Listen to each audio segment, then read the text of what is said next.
back again, that video cut out a lot of the videos, a lot of the Bible stories that white man had actually put himself in there because he had been time traveling. Now, I've told you a lot about the science and technology behind the neural interface technology, which is highly advanced, okay, because it came from the American government, and it came from an agency that is contracted to the government, that handle all their emerging technologies for their military forces, okay, so it is very, very highly advanced technology, even though it's very old, but it works in very well with today's 4G and 5G technology.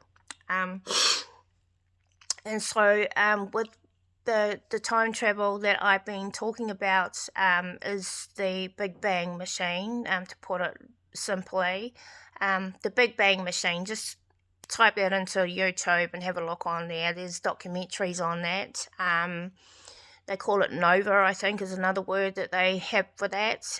So they were using that to go back in time, and I believe that, the true story of Maui was that he was a Pākehā, that he was a white man who had come from the future through the time travel that had been developed in America, through that Big Bang Machine, or Nova. And this is what made him so different from his other three brothers, who were the three brothers of the sons of Noah. And throughout history, they have gone and travelled through time to different parts of, different times throughout the Bible. And actually, for example, there's a documentary on which explains how all of these miracles could have been made possible, and they giving us the scientific explanation on how these things could have happened. So one of the stories that they used was the fact that Moses, now I believe that this came from God, okay, so rather than the ocean opening up and there being huge, great walls of ocean on either side, and people walking through that, I think what it was that the earth actually came up. I believe that. I believe that came from the Lord, okay? But there are other stories that they used, like they explained about Shadrach, Meshach, and Abednego, and they gave the scientific explanation, giving, using mathematics and stuff, which explained how that could have been possible. Okay, so what if they travelled back there and they actually built that furnace, whatever it was, that the three men went into, and planned it all out that way, so that, they were deceiving people back in those times, and also people of today who have come to worship the Bible, and other stories like Daniel and the lion, they can easily control, and if they're transporting machinery and stuff through time or whatever, transporting animals who have been microchipped also, and who can actually be controlled through the microchip technology, and that explains it as well. So, I believe in Jesus and I believe in God, but I also believe that man has put himself way up there on a pedestal, and altered what is in some of those holy scriptures, and just made up a book to suit his own self. Okay, and he's over-exaggerating all this bullshit about how we're going to go to hell if we, fornicate and things like that, or we cheat on, husbands and wives. I mean, that shouldn't happen anyway, but, each to their own. I don't think God is going to send people to hell, though. The Bible says that we're going to go to hell if we tell lies, and, it's just over-exaggerated rubbish, okay? Once you start to come to see about science and technology, you start to realise that, a whole different side of looking at things differently than just the Bible.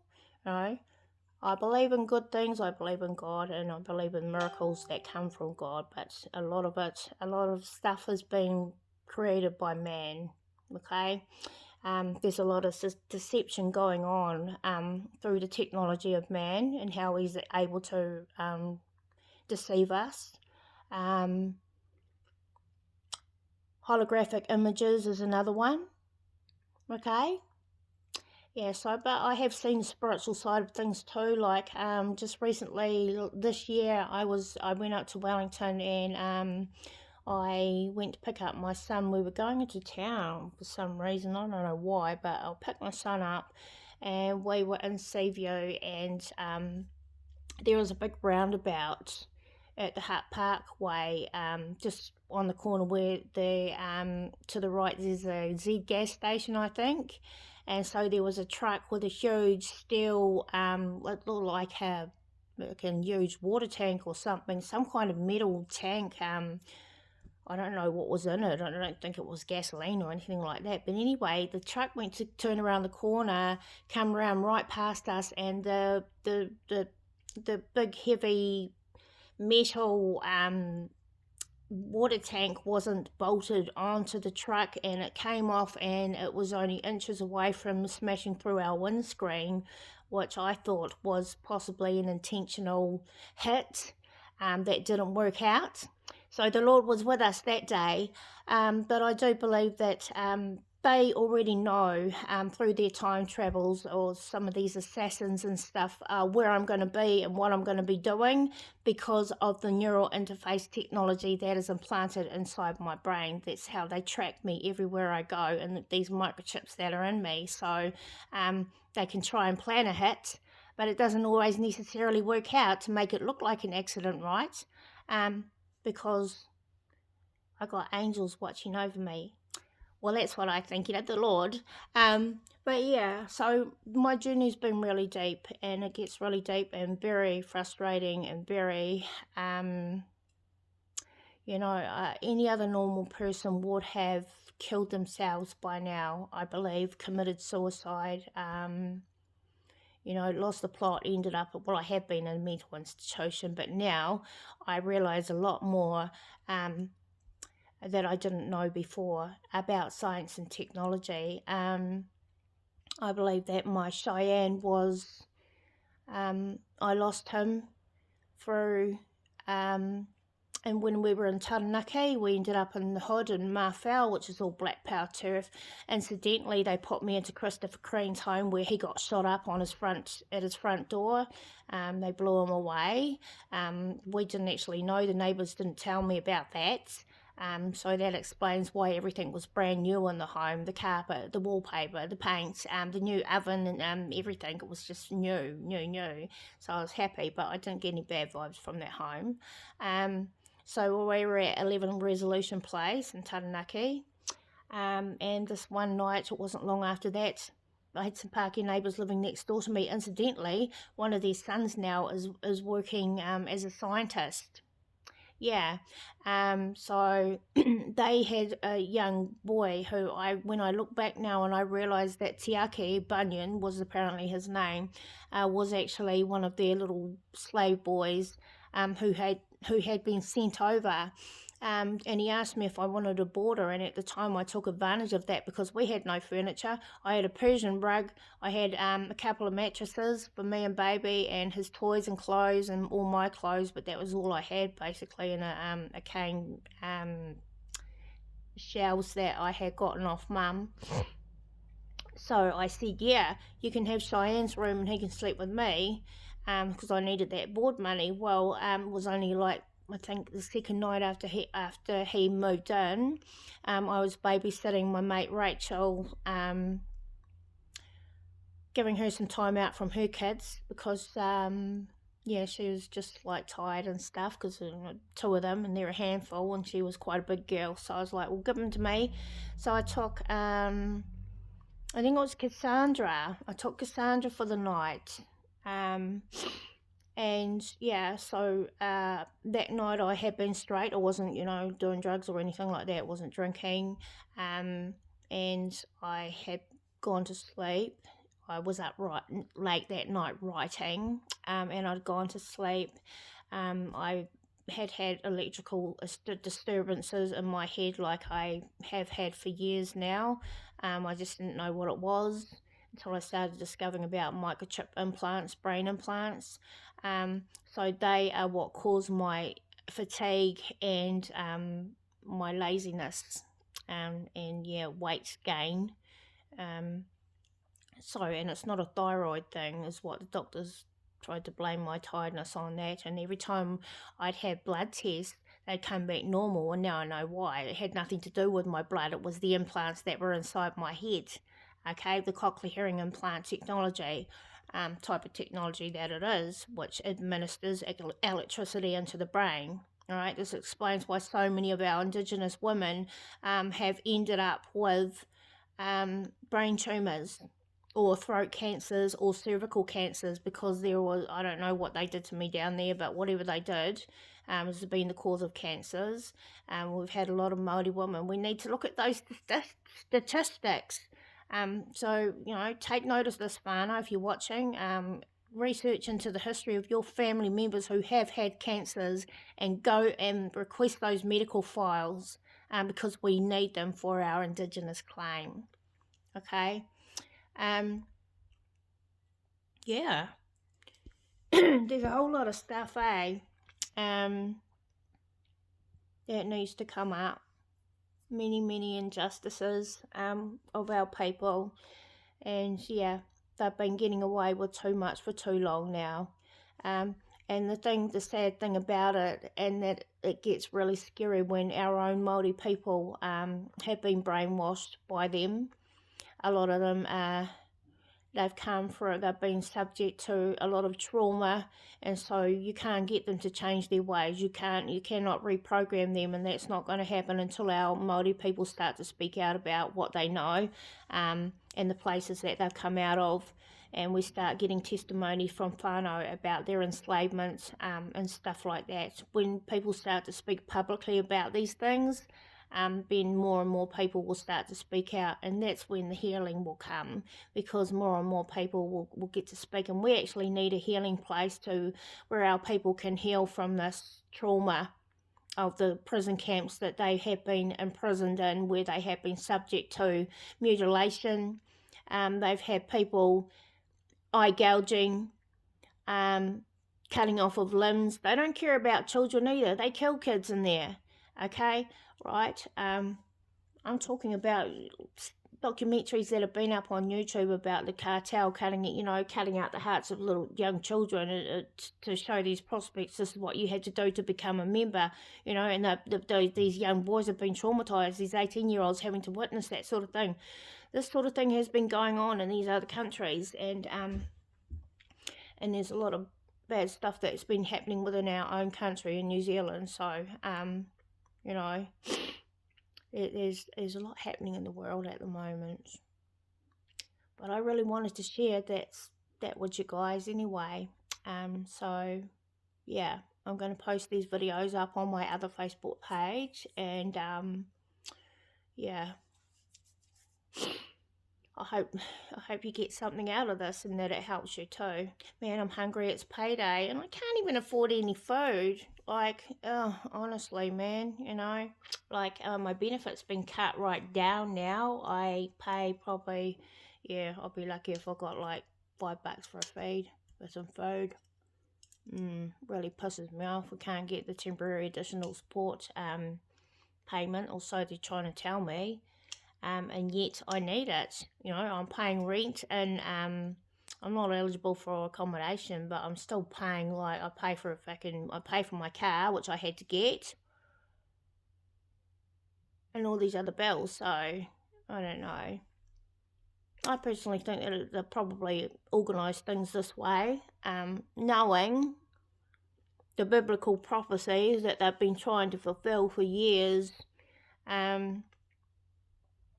And that's just the white man, the Pākehā. Look, I'm not racist, and I apologise for sounding like I am, but it's just the Pākehā. The Nazis, and those evil people that have been, trying to control the world, the mad.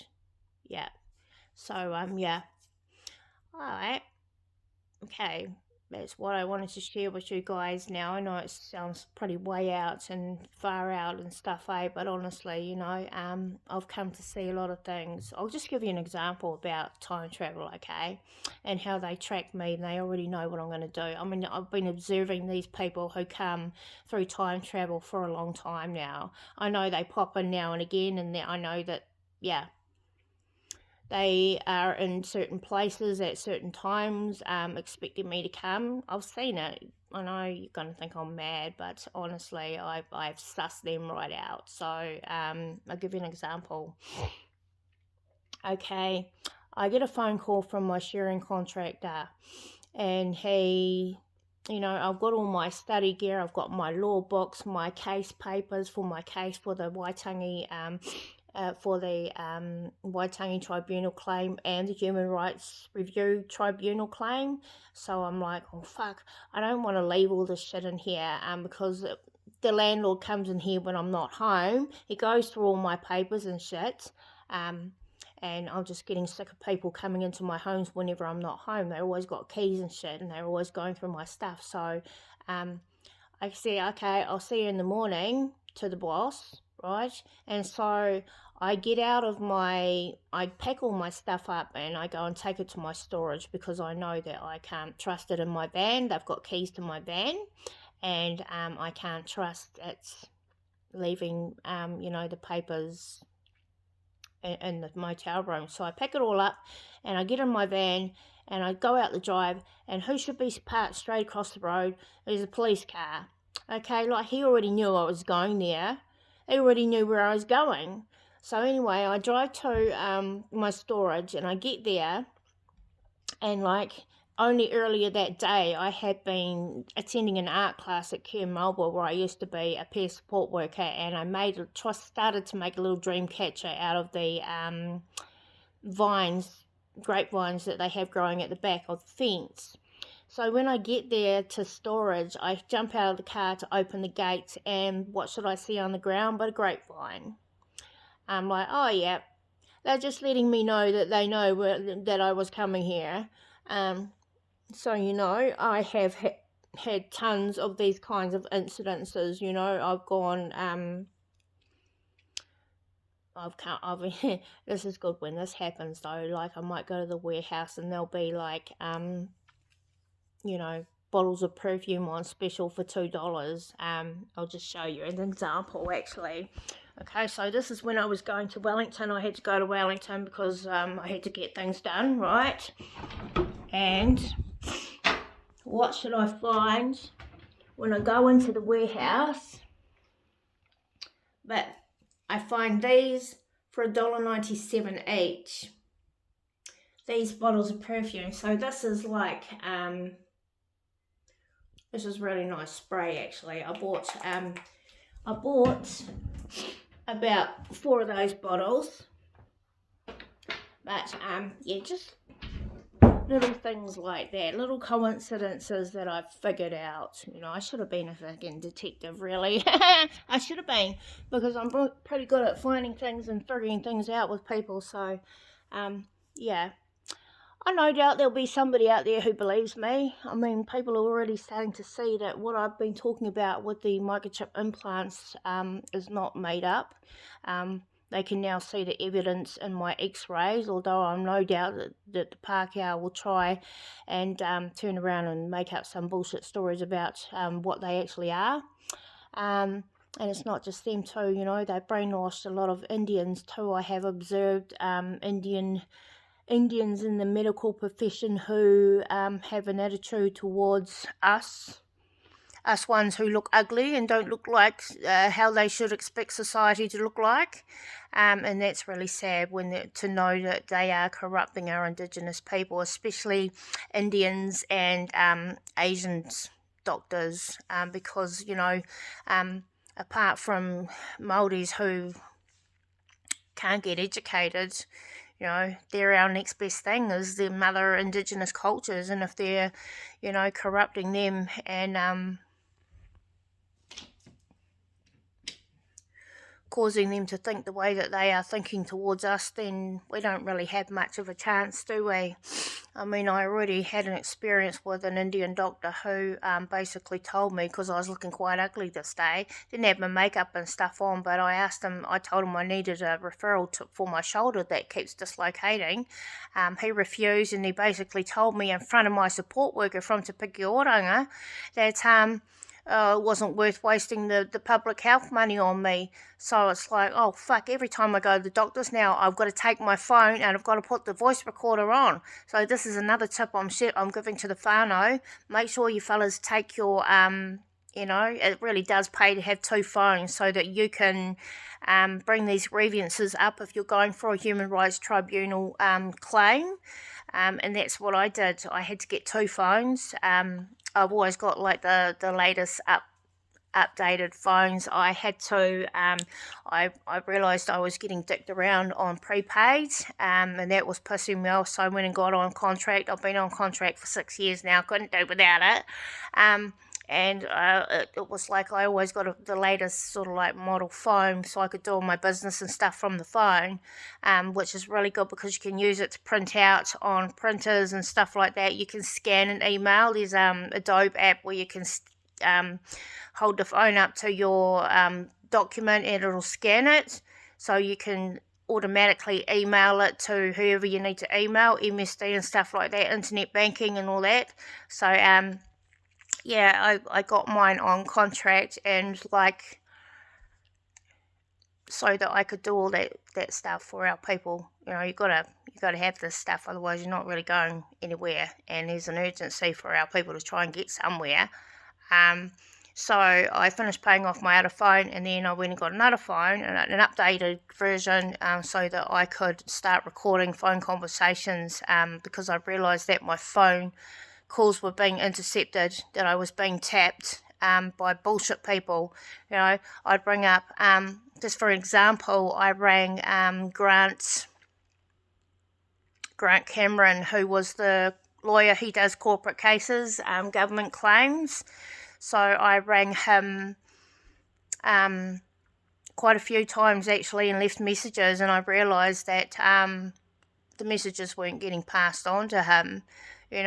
My phone calls have been intercepted many times. So I had a girlfriend in Wellington, this was years ago, but I told her about this grievance back in 2016, and she just said to me, because she sort of like was at the police, she works as a policeman, and she told me that if your phone's been tapped, just hang it up, and then ring them back again. And even it helps if you turn your caller display off so they can't see the number when you're ringing. Also helps.